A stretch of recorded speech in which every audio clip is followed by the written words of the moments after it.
Bills, Jets, Week 17, Orchard Park. Let's get ready for it today on the Locked On Podcast Network.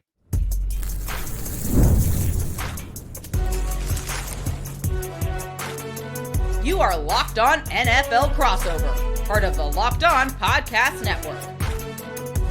Your team every day.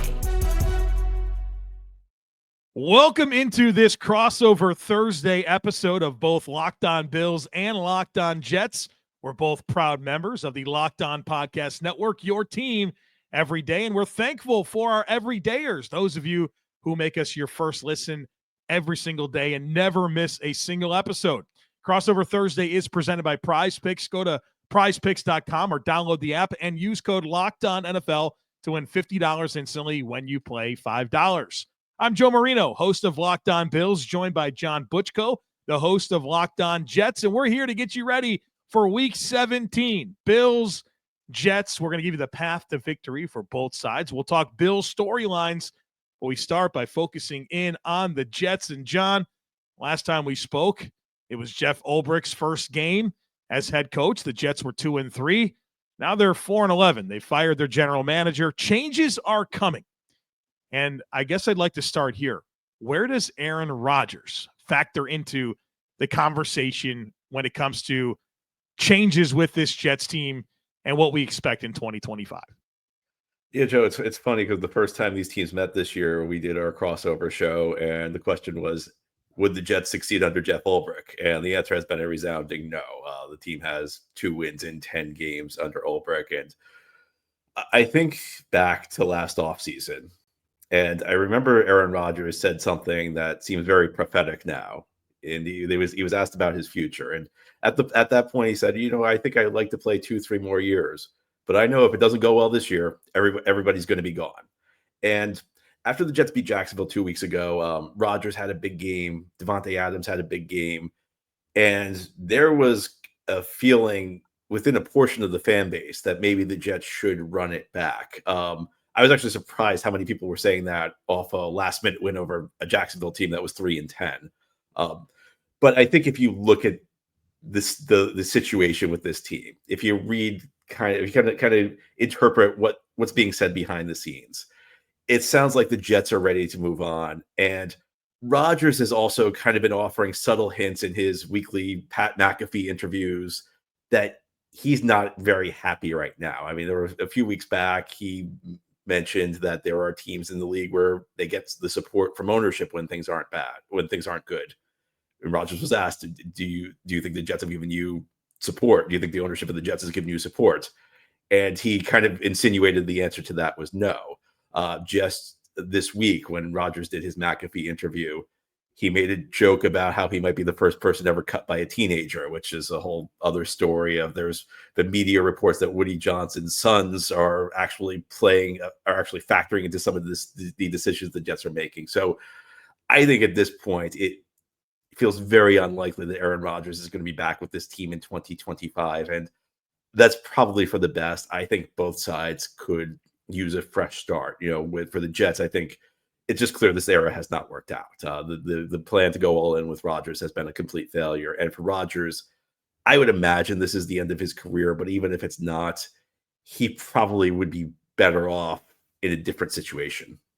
Do you feel like Aaron Rodgers is playing at a level that tells you that there's no more good football left in the tank? Because I think it's kind of difficult to reconcile some of the statistical output and realize that it's decent, but also the team's just not winning. And it's like the defense is statistically okay. And the whole thought process was, well, if you just get decent quarterback play out of the quarterback position, then the Jets are going to be all right.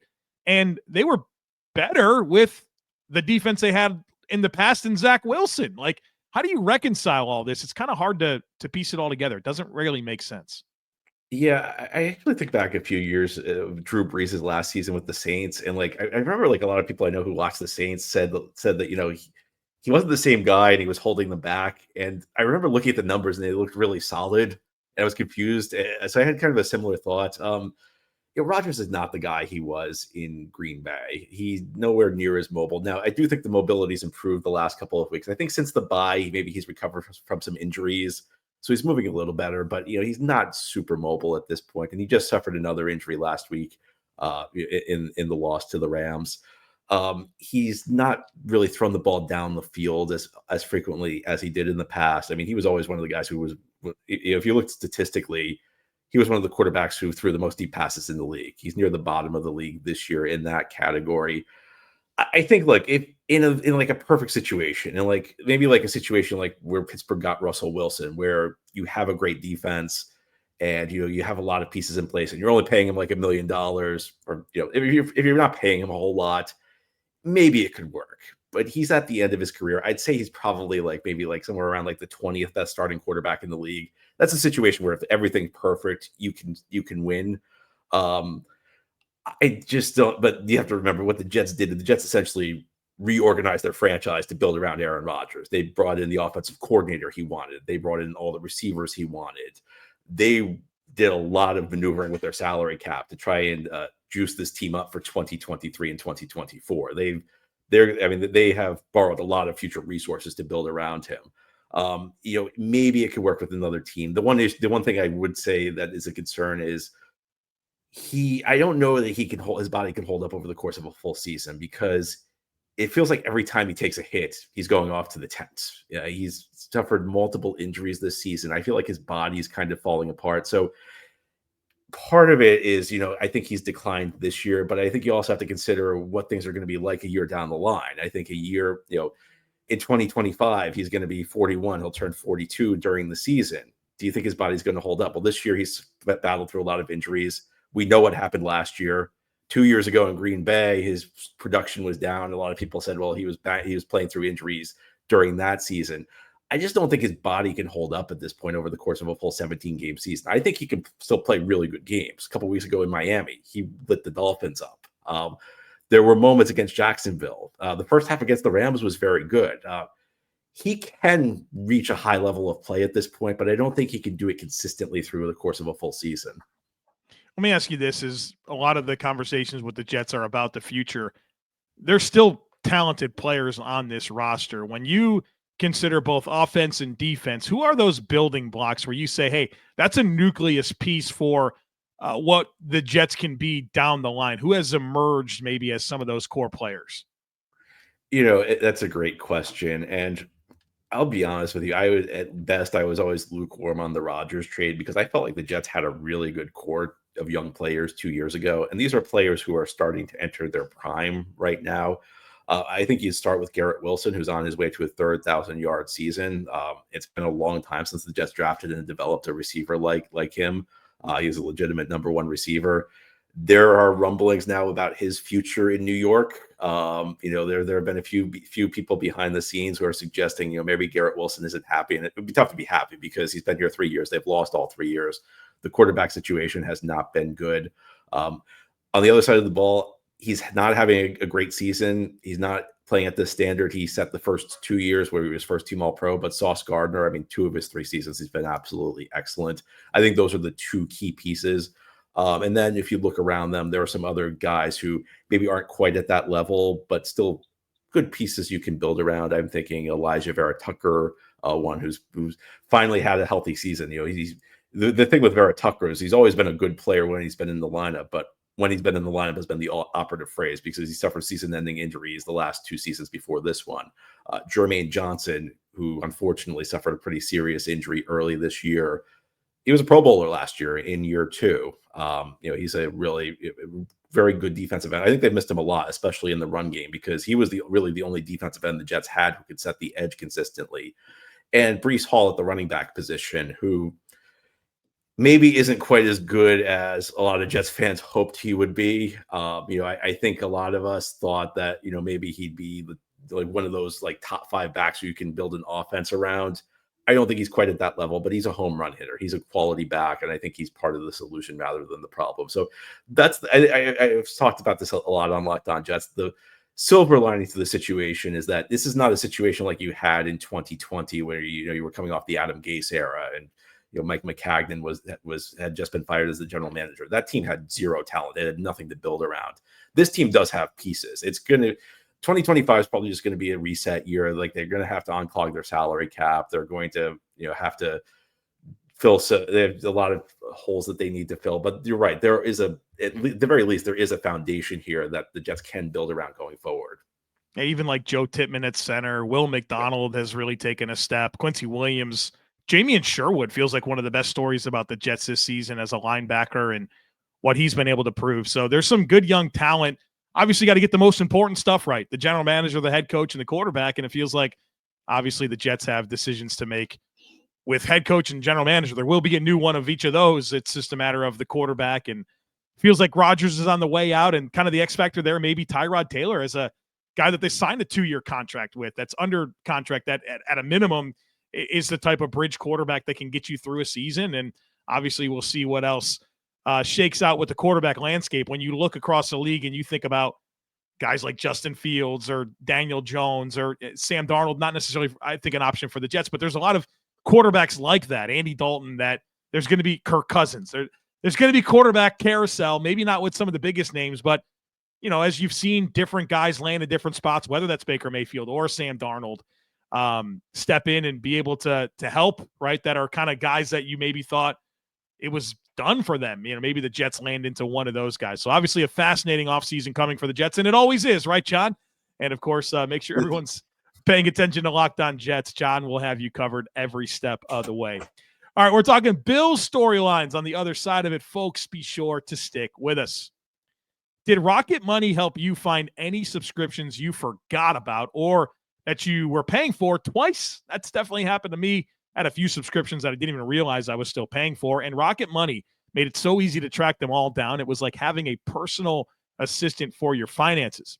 Rocket Money is a personal finance app that helps you find and cancel your unwanted subscriptions, monitors your spending, and helps lower your bills so you can grow your savings.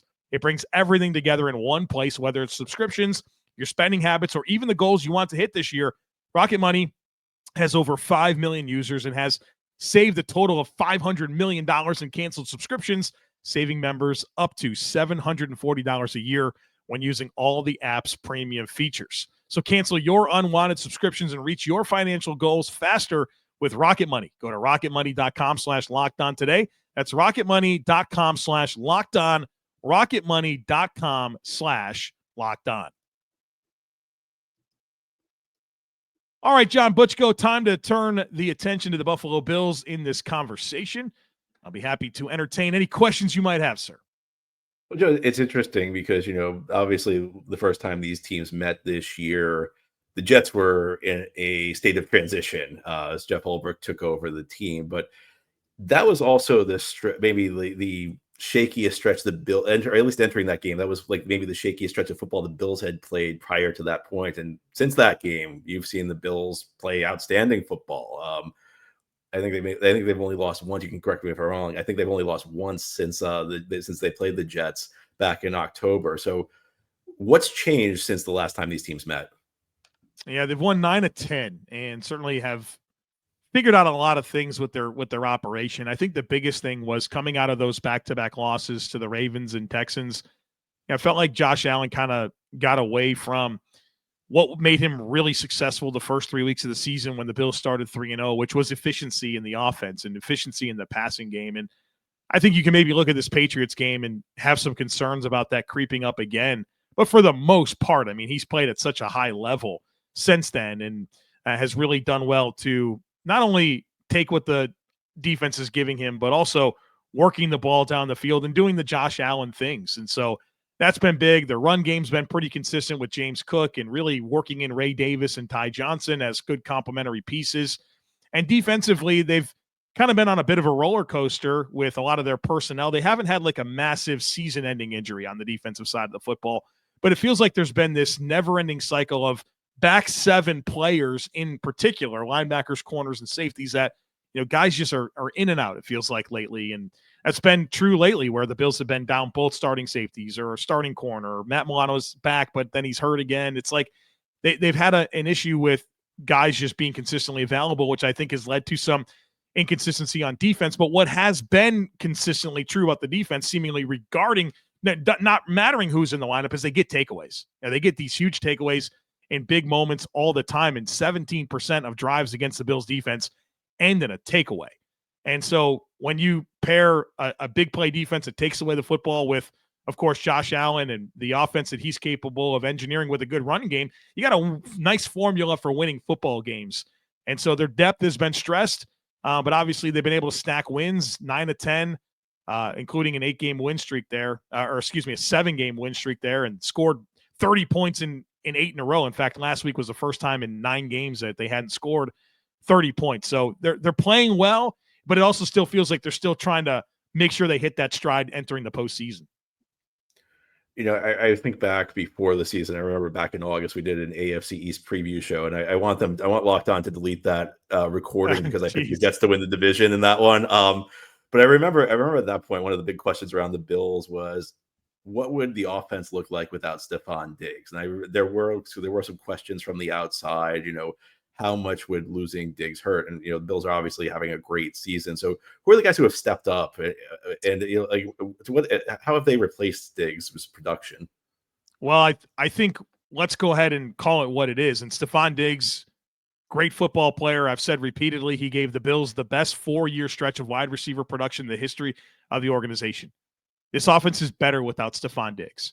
And it's not because they have better players than Stefan Diggs. It's that they're a more cohesive passing operation where there's no longer this emphasis to feed Steph, right? A lot of concern all the time that Stefan, is he happy? Is he getting the targets, right? You don't have to funnel 150 targets to that guy anymore. Even though he's a good player, it takes away from your overall operation. And Josh Allen feeds the ball to everybody, right? Who's the number 1 receiver on the Bills? Doesn't matter, right? That's the whole thing, right? Defenses forever have been predicated on, we want to take away your best thing and make you win another way. Okay, the Bills say, okay, sure. Like the best thing they have is Josh Allen, but it's not about any other complementary weapon. It is Josh Allen, and it's about him facilitating the offense, and he just has the freedom to operate. So while, yes, I'll get you the players, but I think step 1 is getting rid of Stefan Diggs in addition to Gabe Davis, where it's been an absolute lie for multiple years, this thought that Gabe Davis is a legit number 2 receiver in the NFL. Had the huge game against Kansas City in the playoffs where he set all the records, and then there was this thought that, oh, yeah, that's going to be the next guy. No, he's a very limited player, right? He's not a do-everything player. He doesn't separate quickly. He doesn't win after the catch. He's just a size ball skills guy down the field. And so moving on from those players and having a more well-rounded group of playmakers around Josh Allen has made the offense better. And so, of course, Khalil Shakir has kind of been the guy that's really emerged as the quote-unquote go-to guy if such a thing exists in this offense. Dalton Kincaid at tight end. He had some injuries this year, but still on a really good path to start his career. Keon Coleman is a rookie, 33rd pick in the draft. Him and Josh Allen have developed some nice chemistry. They take their chances down the field. They've traded for Amari Cooper, who gives them a guy that can go get a bucket, right? Go win a route, get a bucket. And then it's like Mac Hollins, who's a nice ancillary piece that comes away with a couple of catches every game and does a couple of under the radar things, whether it's a big block or like acting like he's going to catch the ball, but it's not thrown to him. And now all of a sudden the coverage is drawn there and it frees up somebody else. And then of course the rushing offense with Dawson Knox, like it's all of that, right? It's not that they don't have Devontae Adams, right? They don't have Jamar Chase. It's not about those guys. It's about all of them working with Josh Allen to score a lot of points. And they do that pretty well. Yeah, that really resonates with me because, I've been watching the Jets for over 30 years now. And one of the things that frustrates me with the Jets is that it doesn't seem like they understand that it's not always about having the best player. It's not always about having the best pieces. This isn't fantasy football. It's about having the right pieces that fit together. And what you said about the changes under Diggs, that's a perfect example of that. Maybe they don't have a receiver as talented, but they're a better offense. And that's just something that's only, I think the Jets and a lot of teams in the league could learn. Yeah, there's no question about it. And I think you get these big personalities at wide receiver, and they're great players, man. They really are. But sometimes it's to the detriment of your football team. And, they were very expensive too, John, right? Like the good receivers, the best ones are like well over $30 million a season. And it's just a lot to think about. And I don't, I wonder how it all shakes out like down the road as guys become more expensive and you feel like they're valuable and you start to ask yourself, well, do we really want to commit? Like that's all coming for the Bills. But you look at teams like the Packers, teams like the Chiefs and the Bills, they've all kind of embraced this type of mindset with their offensive personnel. And I think you look at all three offenses and feel like they're headed in a good direction. Obviously the Chiefs have had injuries, but if they had Rashee Rice and Hollywood Brown all season long, that might look a little bit differently. So I don't know. Like the NFL certainly likes to pay receivers, but they also like to trade receivers. And I think there's a reason for that, right? It's just a funky position. And I think you got to get the right mix. I think in anything, it's about having the right mix of human beings in your organization. And, that doesn't always mean the most talented. It's the right ones that can work together to play good ball. Yeah, unfortunately for the Jets, this is kind of like you kind of look at the way the Jets have built their team side by side with the way the Bills have built their team. And I think there's a reason one team's at the top of the conference, the other team's, looking for another reset this year. Yeah, it's certainly interesting. And we'll see what the Jets can pull off this offseason, how the Bills can continue to build and keep the rest of the division at a arm's length if they can. Obviously, 5 years in a row winning it, which just means there's a lot of motivation from the Jets, Dolphins, and Patriots to come and get it. And we'll see who can do that. And obviously, the Jets with some talent but obviously big decisions to come that will shape their future. All right, on the other side of it, John and I are going to get into the path to victory for each team in this one. Folks, be sure to stick with us. The NFL playoffs are almost here, but it's not too late to get in on the action with FanDuel, the regular season action with FanDuel, America's #1 sportsbook, because right now new customers can finish the season strong with $250 in bonus bets if you win your first $5 bet. FanDuel has so many different ways that you can pick up a dub. I love betting on which players will hit the over on stat projections and building parlays. It's really fun. I mean, we got a full slate of Saturday games, a bunch of games on Sunday. It's just more exciting to watch the games when kind of have a little action on the game. So check it out. FanDuel gives you so many different ways that you can win. Not only can you bet on who will win the game, but which players will score a touchdown, how many points each team will score, and so much more. So just visit FanDuel.com to join today. That's FanDuel.com for your chance at $250 in bonus bets. Make every moment more with FanDuel, an official sportsbook partner of the NFL. I'm Joe Marino, host of Locked On Bills, joined by John Butchco, the host of Locked On Jets, here for your Crossover Thursday preview of Bills Jets in Week 17. And Crossover Thursday is presented by Prize Picks. Download the app, use code LOCKEDONNFL to win $50 instantly when you play $5. All right, John, it's time for us to talk about the path to victory for each team in this football game. Obviously, the Bills are at home.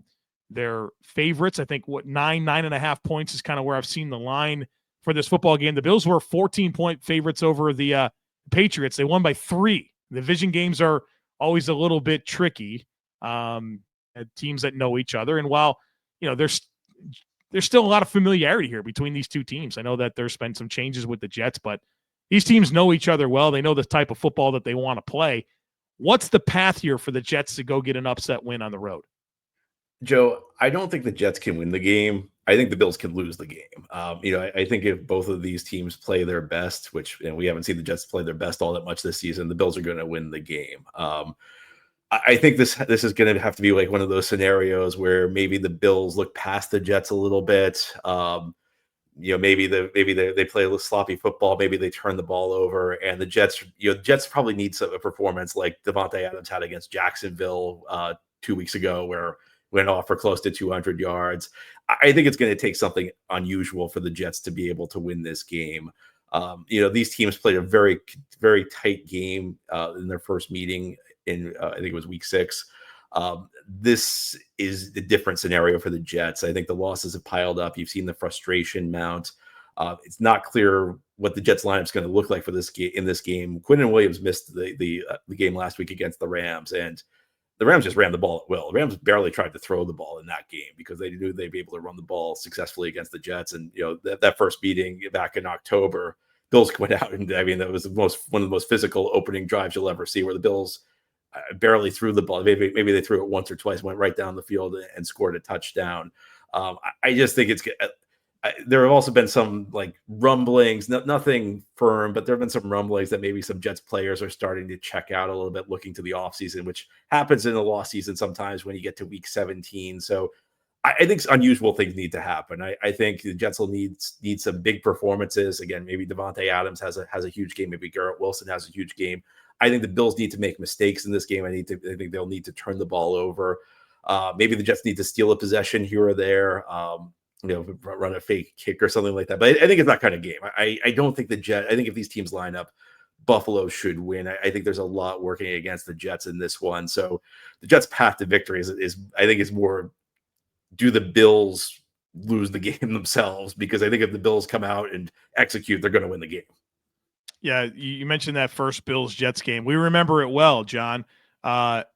Lazard down the seam, Williams down the red line, right? The red line, that became the phrase of the year, seemingly. And Aaron Rodgers throws Mike Williams under the bus. The next thing you know, he's gone. Interesting situation there. I think you have the right idea on this game. The Bills would need to lose it, and I think they can. I think the Bills have proven throughout their even their time as one of the better teams in the league is that they can have this type of game. They've had it to the Jets before. They've had it to the Patriots. They lost last year to New England, that 4-win team that picked number 3 in the draft. They lost to the Urban Meyer Jaguars. Like, this stuff happens. They will lose a game. Now, typically they don't later in the season. They're very good in December. I think they've lost 3 games since 2020 in December. 2 of them were in 2021, if I'm not mistaken. So they take care of their business late typically, but it's obviously interesting with the seeding implications. If the Chiefs win on Christmas Day, which we're recording this before Christmas, so we don't know what happens with that game. The Bills could be in a situation where they can't be the 1 seed and, they can win one of their last 2 and be the 2. Which is probably important to them, but those probably make some careful choices with players and making sure that, they can be healthy and playing their best going into the postseason. So I think you got the right formula there. For me, the Bills' path to victory is, number 1, is get back to being efficient in the passing game offensively. Nervous a little bit about Josh Allen out of that Patriots game where, holding onto the ball, average depth of target, percentage of deep throws, lack of percentage of throws to check downs, some off-target throws. It was like a bad recipe. Not a disaster performance, but it was so far away from what we saw for a long stretch, and it looked a little bit like what we saw back against Houston and Baltimore. That gives me a little bit of a concern. I think he can correct that very quickly. But, nonetheless, a game that you hope doesn't turn into a pattern here down the stretch. Number 2 is the Bills' corners have to win. Devontae Adams and Garrett Wilson are good. And the Bills will have Christian Benford, their best corner, who's emerged as one of the best young corners in the entire NFL. But will they get Rasul Douglas back this week? He's missed the last 2 with the knee injury. Kyer Elam has started in place, and Kyer Elam's a first-round pick that's talented, but Rasul Douglas is the more consistent and savvy player in this Bills scheme, and they want to run some more man coverage, which they've kind of cranked up lately, and those will be some good matchups. That's good on good, right? Adams and Wilson versus Benford and Douglas, or Benford and Elam. So that'll be a fun matchup to watch, and I think obviously they probably want to get some production there for Wilson to get that third 1,000-yard season. So that's a matchup the Bills have to come away with. There's going to be battles won for both sides of it, right? It's good on good. But who's going to win the war, I think, will be a big factor in this game. And then number 3 is don't have a breakdown on special teams. The Bills had one last week. They gave up a fake punt where they weren't ready. They didn't have the right personnel on the field.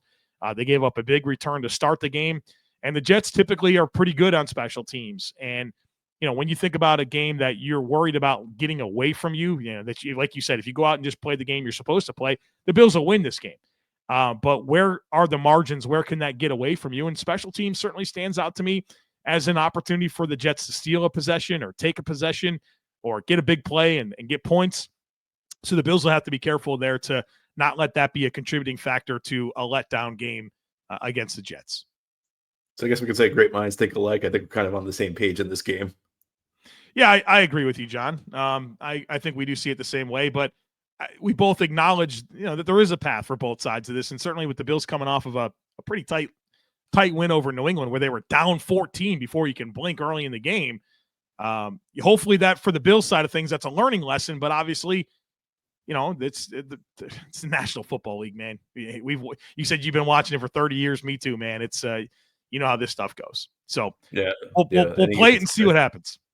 Any given Sunday. Well, Joe, it's great chatting with you as always. I love the fact we get to do this twice a year, and I know we're division rivals, but I feel like a kinship with like the tortured fan bases. So wish you guys the best of the luck the rest of the way. I know you'll be in the playoffs. Maybe this will be the year for Buffalo. Well, that's very kind, John. Thank you. I always enjoy our conversations. We have good. Within the Locked On Podcast Network, I think the AFC relationships are like very respectful. Where you go to some of these other divisions, man, these guys get after each other. But we got good will towards each other here in the AFC East. All right, John, that's it for this year.